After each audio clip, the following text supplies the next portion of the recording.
I am the Tofu Golem. Please enjoy the video. You start by importing the noisy clip into a new iMovie project so you can act immediately.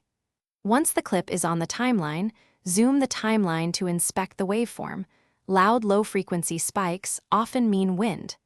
Make sure you duplicate the clip for a backup track before editing. This preserves the original. You'll also split the clip where wind is concentrated, because targeted fixes work much better than global changes, and keep the rest of your audio natural. Now you'll use iMovie's built-in tools to reduce wind. Select the clip and enable noise reduction and equalizer.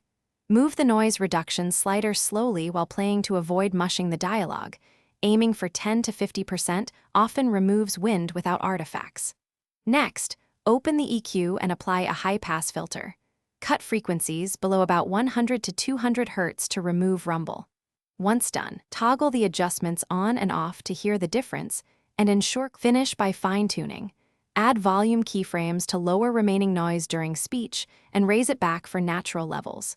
If a section is irreparably windy, replace it with another take or patch in ambient room tone to mask edits. Once complete, export a short test file and listen on headphones and speakers to confirm results.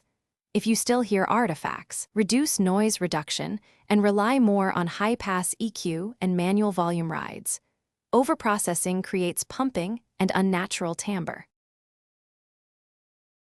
Thanks for watching. Consider subscribing if we helped you today.